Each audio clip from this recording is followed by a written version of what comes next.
कदम ताल की आवाज़ से इतिहास बदल जाएंगे, अंगारों की भाषा से भूगोल बदल जाएंगे। हवाओं से कह दो जरा अपनी औकात में रहे, हम परों से नहीं हौसलों से उड़ जाएंगे। सलाम कृष्णा जी आपकी उपलब्धियों की, हौसलों की उड़ान को, सलाम आपकी समझदारी को, सलाम आपकी जिम्मेदारी को, और सलाम आपकी बहादुरी को। ये पार्टीगत विचारधारा से ऊपर उठकर सब महिलाओं के लिए एक बड़ी प्रेरणा है। चाहूँगा कि शानदार सफलता का श्रेय किसे देना चाहेंगी, आज क्या बड़ा मैसेज देना चाहेगी? धन्यवाद। सबसे पहले सम्मानित मंच को मैं मेरी राम राम कहना चाहूँगी और देरी से पहुँची हूँ उसके लिए मैं माफ़ी भी चाहूँगी। मेरे सामने विराजमान समस्त मेरी महिला शक्ति और पुरुष शक्ति, सबको नमस्कार, नववर्ष की शुभकामनाएं।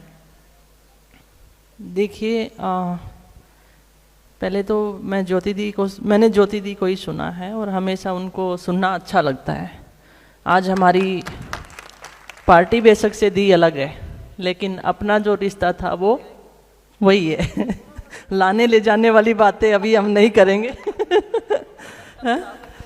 हाँ जी, लाने ले जाने वाली बातें नहीं करेंगे, लेकिन हाँ, आपने मुझसे सवाल किया कि उसका श्रेय किसे देती हैं। जैसे कि ज्योति दी कह रहे थे कि जब तक परिवार साथ नहीं होता तब तक मुश्किल आती है, और चाहे वो महिला हो चाहे पुरुष हो, जब तक उसका परिवार उसके पीछे नहीं होता वो सफल नहीं हो सकता है। और इस सफलता के पीछे भी मेरे परिवार का हाथ रहा है। खेलों की दुनिया अलग होती है, और ज़्यादातर क्या है कि खेल हम बचपन में शुरू करते हैं। मेरी लाइफ में अलग है, और विश्वास भी करने वाली सी बात नहीं होती कि ऐसा थोड़ी हो सकता है। और मैंने कॉलेज में आके स्टार्ट किया, और कॉलेज करते करते जल्दी शादी हो गई, बैक इंजरी आ गई, स्पोर्ट्स छोड़ दिया। अचीवमेंट्स कुछ ज़्यादा नहीं थी, inter college all India inter university level तक की थी। और बेटे के बर्थ के बाद दोबारा कोशिश की क्यों ना किया जाए। और जब मैंने कॉमनवेल्थ में गोल्ड मेडल जीता था, उस टाइम मेरा बेटा 9 वर्ष का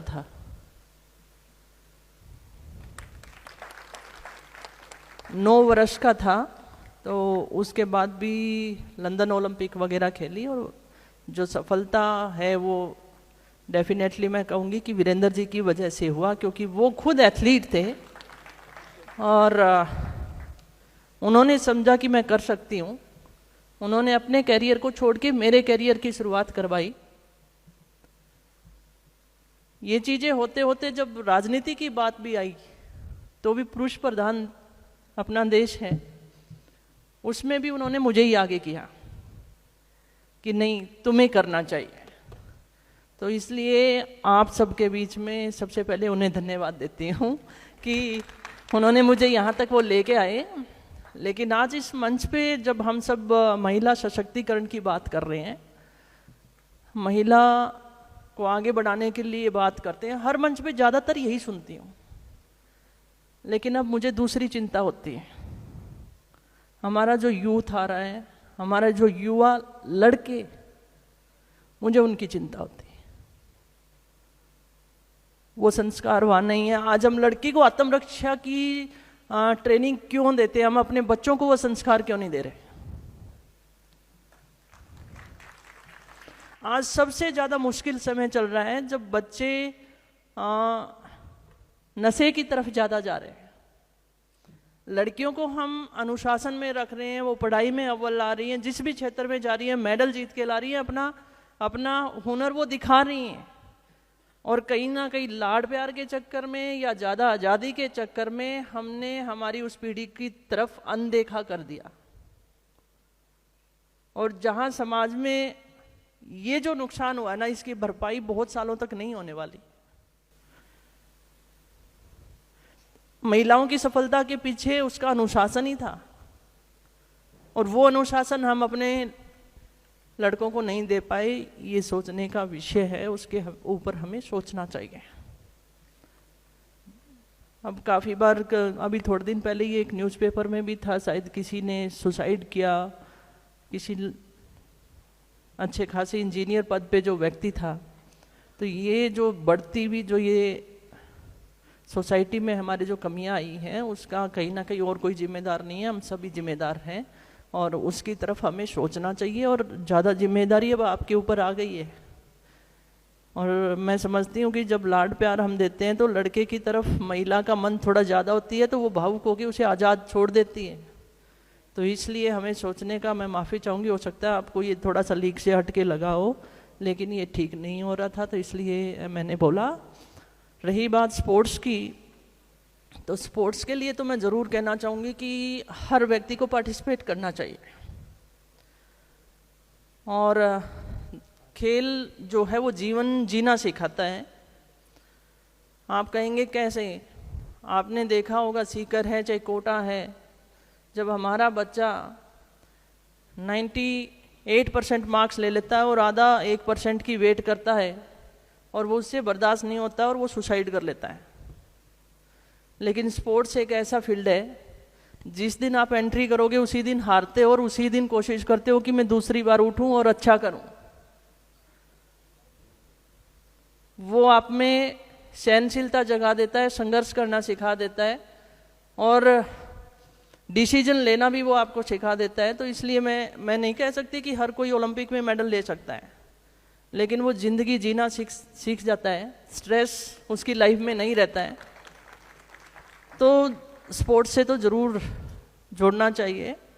और किवाड़ा जी ने जो बात जिक्र की थी राजीव गांधी ग्रामीण ओलंपिक, उसका एक मुख्य मकसद हमारा ये था कि राजस्थान में जिस तरीके से शिक्षा का महत्व तो समझते हैं, सब लोग जा रहे हैं उसकी तरफ। हमने कोटा को, सीकर को काफ़ी बड़ा एजुकेशन हब बना दिया, उसी तरफ हम दौड़ रहे हैं।